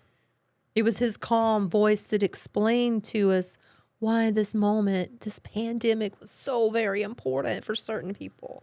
So he told us in 2020, this is what we're doing in this special event. Mm-hmm. What will he do in the next one? So let's go to our friend, Dr. Yuval Noah Harari. Noah. It's Yuval Noah Harari. Yuval Noah Harari. I said it right. You got it right that time. Okay. Now, in the past, many tyrants and governments wanted to do it, but nobody understood biology well enough. And nobody had enough computing power and data to hack millions of people. Neither the Gestapo nor the KGB could do it. But soon, at least some corporations and governments will be able to systematically hack all the people. We humans should get used to the idea that we are no longer mysterious souls. We are now hackable animals. Data might enable human elites to do something even more radical than just build digital dictatorships. By hacking organisms, elites may gain the power to re-engineer the future of life itself. Because once you can hack something, you can usually also engineer it. And if indeed we succeed in hacking and engineering life, this will be not just the greatest revolution in the history of humanity. This will be the greatest revolution in biology since the very beginning of life 4 billion years ago.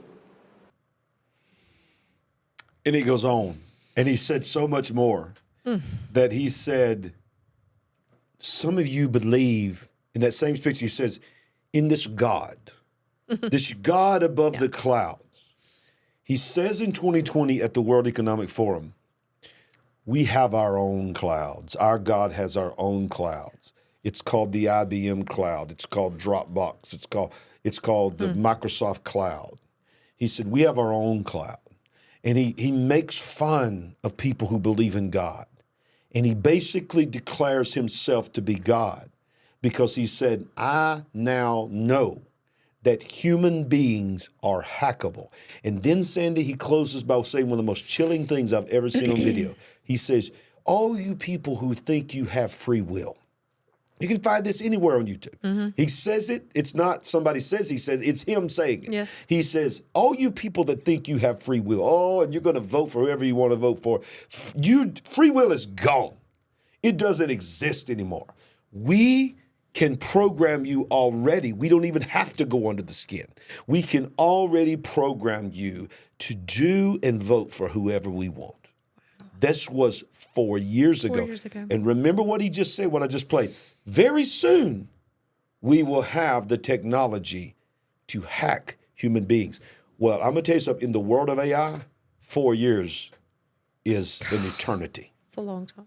A lot of advancement in that time. So do they have the ability? Are we being manipulated? Of course. But the only thing that supersedes. Are you trying to get me to say mind-numbed robots again? Mind-numbed robots. What you're doing? But let me tell you something, Just Sandy. goading me. I think I need to say this. Okay. There is something that overrides it. It's called the mind of Christ. Come on, do not be Jesus. conformed to this world, but be reformed by the transforming of your mind. Yes. And I'm going to tell you something. The only one that can do it is your Creator, Jesus. Yes. Okay. All right. So, Sandy, I hear something. I hear something. Is it the scratching at the door? I hear something. The clawing at the door? Ladies and gentlemen, that's Jimmy. Uncle Jimmy! Uncle Jimmy, thank God you're coming to save us. Jimmy! From all this other news. Supernatural AI update. You know, I do. He's not our Savior, Sandy. No. Let's make that clear. We don't believe Jimmy's going to from talking about this other line of news and narrative. Yes. I do want to ask him, was he in Miami at the Bayside Market? Did you have anything to do with that? Jimmy, was you in the mall? Were you there? Are you the reason over 100 cops filled the streets of Miami in black helicopters? Jimmy? Anyway, moving on. Is his cousin with us or his nephew? What is Cosmo? I don't know. He might make an appearance later. Cosmo, where are you? Okay, so look, here we go. Supernatural AI update. Australian developers have developed the world's first supercomputer. We've been talking about this coming. What's it computers called? Quantum computers. That simulates brain function, performing 228 trillion synaptic operations a second. Talk about advancing. That's Terminator movie. I don't know how long it's been since, one of, if not the first, I don't know where it falls into the line, but, a supercomputer, I was telling you, had the computing power of every brain on the planet at that time. Right. It was under 8 billion people. But now you're talking about this one is measured in, what did that article say? 200 and... Yeah, let's go back to it. 228 trillion synaptic operations a second. What? It's insane. What? The world's first supercomputer capable of simulating networks at the scale of the human brain has been announced by researchers at the International Center for Neuromorphic Systems at Western Sydney University. It says that it goes on to give us this information. Progress in our understanding of how brains compute using neurons is hampered by our inability to simulate brain-like networks at scale. Simulating spiking neural networks on standard computers using graphic processing, or GPUs, and multi-core central processing, CPUs, is just too slow and power intensive. Our systems will change that. Our systems will change that. This is chilling.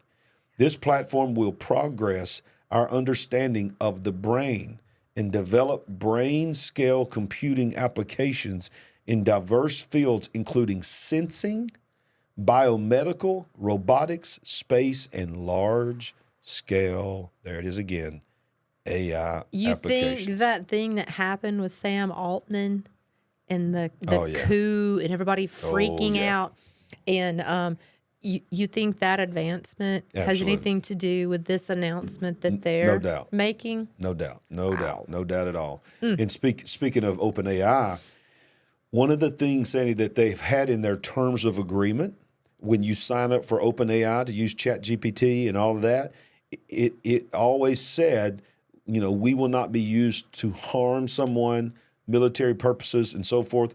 And people have laughed when people like us say the Terminator movie was predictive programming. They're going to be used in the military, and they're already being used in the military. Well, guess what? Lo and behold, look at this. OpenAI quietly deletes ban on using ChatGPT for military and warfare. The Pentagon has its eye on the leading AI company, which this week softened its ban on military use, OpenAI. Wow. This is unreal. They quietly deleted language expressly prohibiting the use of its technology for military purposes from its usage policy, which seeks to dictate how powerful and immensely popular tools like ChatGPT can be used. Up until January the 10th, OpenAI's usage policy page included a ban on, quote, activity that has a high risk of physical harm, including specifically weapons development and military warfare. That plainly worded prohibition against military application would seemingly rule out any official and extremely lucrative use by the Department of Defense or any other state military. The new policy retains an injunction not to, quote, use our service to harm yourself or others, and gives, quote, develop or use weapons as an example. But the blanket ban on military and warfare use has vanished. This is a precursor of something that's coming. Global war is coming. And it's going to be a war like we've never fought. It was always going to be this, right? It was always going to be this. We're 4 to 6 months out from that incident where the AI took over in that military exercise, and someone was killed. Yep, that's right. And how much news did you hear about that? Exactly. Even though, did the operator not try to manually stop or shut something down? But the AI, the computer, saw him as a threat, overrode him. Yep. Unreal. Well, we have one more, and it's a UFO alien Uncle Jimmy story. That's going to be one that you really need to know about. Seriously, All's been a little quiet on the home front for a minute on that topic, right? I guess it's time to kick up some dust. Well, look, 24 started. We touched down in Miami, and we're like, what? What in the world happened? 10 to 12-foot giants? Listen, that whole thing. Let me just tell you something. Nobody knows what's happening. I want to say one thing about that, because we made a show about it, and I got a bunch of people blowing up on me going, where's the pictures? Where's the pictures? Let me just flip back on you and say, where's the pictures of the kids fighting?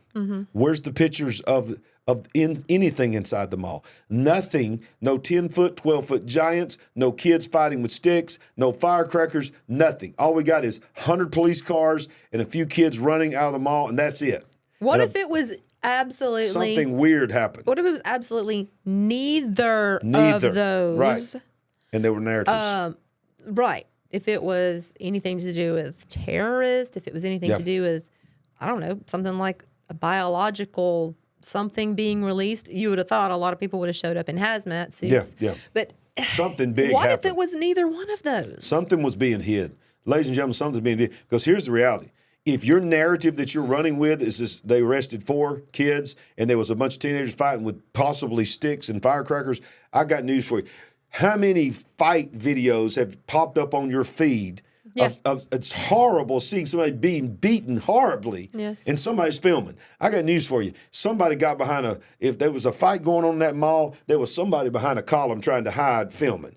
And there's no film of a fight. There is nothing no security footage from inside the mall, nothing. So that tells me something, we're being diverted from something. Right. Maybe even it was just an exercise for the first responders to show up to see how people would react in the event of a future whatever, fill in the blank. But we certainly had how many police cars? Over 100. Over 100. Over 200 policemen. Over 200 policemen. Over 100 cars and black helicopters. If it's true, some of the things that we've heard, that police were stopping people, preventing them from leaving, it wasn't necessarily a shopping mall. It's more what's called an open market, preventing people from leaving until they could see their phones or delete whatever from their phones. We don't know if that's true. I have heard it multiple times, but who knows if this wasn't just an exercise to gauge a future event. And that's what we do a lot of times is ask questions. Yes. And somebody's got to ask questions. So listen, before I do our last thing on the breaking UFO news that came out, alien news that come out, I want to just remind you that you can go to LarryRagland.tv. You can partner with us. You can book me if you'd like me to come and speak at your church or your event. Have me on your show if you're watching us and you have a show or whatever and you'd like to interview me for a podcast, me and Sandy, talk about our book. You can see all of our previous shows are there. If you'd like to send a gift to us, like I said, we don't ever push that really hard. We appreciate everything. We're going to do this whether you send anything in or not. And you're welcome to be a part of what we're doing here. But you can send it to our P.O. box. That's also listed down in the description. But you can go to LarryRagland.tv, give a one-time gift. You can become a monthly partner. And you can also go to our Epoch Times and Sandy. There's an update. Not only have I got the article out there, but I also now have accepted, Epoch Times has accepted my latest input there, which is Pathways to Influence, Mastering the Art of Leadership. Nice. And you can see there on the Epoch Times that have several videos there that are on their podcast channel, leadership principles that are there. Very, very blessed and touched by that. You can watch our television show, first season of our television show, and you can get a copy of our book, I See Greatness in You. All of that in one website. You can go to our merchandise store and all of our social media contacts and join our mailing list. Everything, one page, LarryRagland.tv, everything is there. All right, Sandy, one more thing. Mm-hmm. When I showed you this the other night, you was like, what? When did this happen? Mm-hmm. And nobody's really talking about this. I haven't really seen a lot of videos about this. But they can't get any airtime. There's too much craziness going on. Too much craziness going on. So we know David Grush, the whistleblower, and he is really going all in, Sandy. I mean, this dude, when he got the whistleblower status, whether he's operated, what do you call that? When it's when you're playing both sides. The double agent? No, no. When you're talking about conspiracy. When you're operation, I can't think of the word. You always say it all the time. It's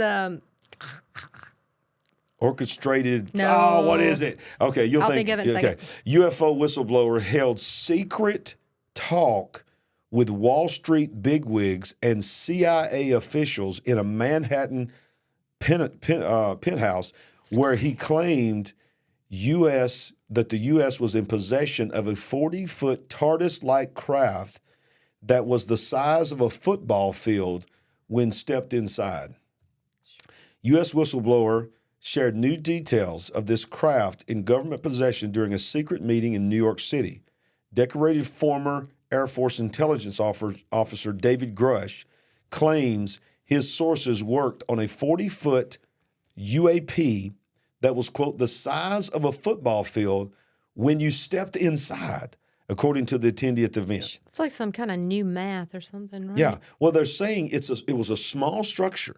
Yeah. But when you stepped inside of it, I know. it expands into your whole perception changes. I had heard that before from him or someone else, but that's just mind-blowing. It is. How does that work? All right. Well, I think he explains it. A decorated former Air Force intelligence officer, David Grush, claims his sources worked on this 40-foot UAP that was the size of a football field when you stepped inside. The object could manipulate both space and time and could harness enough energy to power 70,000 homes a year. Okay. Is he just pulling it out of the atmosphere? I don't know. I have no idea. This is what he's saying. This is what he's saying. It says that DailyMail.com understands that guests included officials from the FBI, the CIA, Department of Homeland Security, tech entrepreneurs, and Wall Street bigwigs. All in, Grush gave the talk to 60 people at a penthouse in Manhattan, and photos were banned from the event. But, of course, somebody found a way to get a picture of him standing up there making this presentation. And he goes on to say, the only information about the meeting was leaked by an anonymous attendees who took pictures of Grush.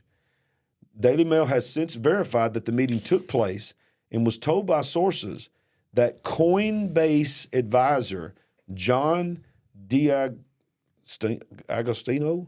and high-powered attorney John Altarelli hosted the event. The two men are said to host monthly events at the penthouse apartment focusing on different topics. The leaker said it was hosted by Wall Street bigwigs and his lawyer friend. It was sort of a small saloon-style talk. David also did it for free, even went as far as to fly into New York just for this. He had arrived only a few hours beforehand and left first thing the next day.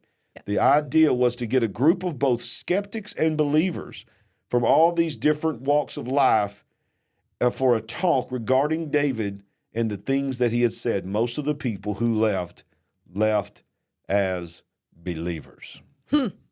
He reminds me of Bob Lazar in this sense. After he supposedly had his job and got in trouble over it. It's not Area 51. He said it was called S4, which was a different location. But when he wanted to watch the UFOs fly at nighttime in the desert with, what was that guy's name? John Lear? Yes. His father created the Lear jet. Yeah. So he gets found out and caught and fired. And then even before that, I think he has people following him around, firing guns at him in his car. And he's basically afraid for his life. So what does he do? He just comes forward with everything that he knows and talks to George Knapp and, tries to get it all on the record so that he can basically, hopefully, not get killed and snuffed out. Well, here's the thing, Sandy. As we wind down, the thing that we both agree, this is not a show about is aliens real. We believe that they are seeing something. Yes. We have made it very clear that we believe it's demonic in nature and that it is a distraction away from God. Mm-hmm. But there is obviously a rollout of something where you came in there the other night and said, you ain't going to believe this. TMZ is now doing a 3-part documentary show on David Grush and also the one you just mentioned. What's his name? The reporter from Nevada. Oh, George Knapp. George Knapp is on there, and some very famous people that you've seen on Ancient Aliens and all this. Right. And a lot of these whistleblowers are coming through, and TMZ is talking about aliens. So, okay, let's just use the word escalation again. Yeah. So, to see TMZ doing something like this, that's like a whole new. Yeah. And what's the guy's name? Levin. Yeah, Harvey Levin. Harvey Levin. Yeah. I think we do not put stock in TMZ, by the way. We don't watch it. No, and it's weird. This was just a quick. I don't know. I just haphazardly. I certainly wasn't looking for that or trying to watch TMZ. I think I just happened upon it, and I was like, "Wait, what? They're going off to this direction. Well, this seems like a different thing for them." Well, it is, and I watched. I watched part one of it. It's like, why? Yeah, and it was very seriously done. It was not trying to be like making fun of. It was very serious. Yeah. And what I immediately thought was, you have a whole generation, a younger generation, and quite frankly, I don't want to get into name calling, but a lot of people that watch TMZ, they're just infatuated with people that they'll never meet. They're infatuated with famous people, and they're not really connected to things like what we talk about here. But the people, the narrative builders, the World Economic Forums, the elite, they saw something. Hey, TMZ's got an audience that we're not reaching, so we need to roll this disclosure out of we're setting up to that generation as well. So who do they enlist? They enlist TMZ to join the disclosure. It's crazy. It's crazy. But whether this is all organic, the way this David Grush stuff came about. So he was tasked with investigating, correct? Yes. But yet when he came back and wanted to report what he found out, he also had some roadblocks of, in his investigation of trying to find out certain things. But, when it got to a certain point, they didn't want to hear that, and they didn't want him to be able to go forward. So what does he do? He just says, I'm going to take advantage of these new whistleblower laws that we have in our government, and he just busted out onto the scene. Yep, so that's right. That's why I compare him with Bob Lazar. Maybe he's a concocted character. I hope not. Because my conspiracy mind goes to, was this person given this opportunity and set up so that he could come on to the scene in the way that he did to present this to us and open our eyes? Or is he truly as stated? Is he everything that he presents himself to be? But either way, he used those whistleblower laws and he came on to the scene. Yeah. Supposedly to, I think, help preserve his own life. But whatever. I'll be very excited to find out if that's ever completely proven to be one way or the other. Yeah, and the word I was trying to think of a while ago, and I still ain't got it right, but the word's opposition. Controlled opposition. So the question is he controlled opposition? Right. Is all these controlled opposition? I have a problem with most things nowadays. I have questions. Is it are they really what they say they are and presenting themselves to be, or is this something else? Right. And look, let's put it on the record here where the big picture stands. We believe that people are seeing things. Yes. Not all, some of them are just liars. Yes. We believe that some people have encountered beings and entities. We don't know the whole truth. We don't claim to know the truth. But our stance is these are not little green men living on another planet that's just come and look at our planet, and they did not seed us here. They did not cause mankind to be created. We believe that God created us, that we were created in God's image, but we also believe that there is a supernatural dimension that is beyond our finite mind's understanding. Yes. And there are demonic forces in place. And one of the biggest things, Jesus said this in Matthew chapter 24. They asked him, what will be the sign of your return in the end times? Before he ever mentioned wars, go read Matthew 24, which, by the way, this is 24, the year 24. Go read Matthew 24. And before he ever mentioned wars, rumors of wars, earthquakes in diverse places, pestilence and all of that, the very first answer that he said regarding the end times was this: be careful and guard yourself against the deception. Yes. Because many are going to come and proclaim that they are the Christ, meaning God, that they are the creator, the answer, the Messiah. There's going to be false messiahs. Guard against that.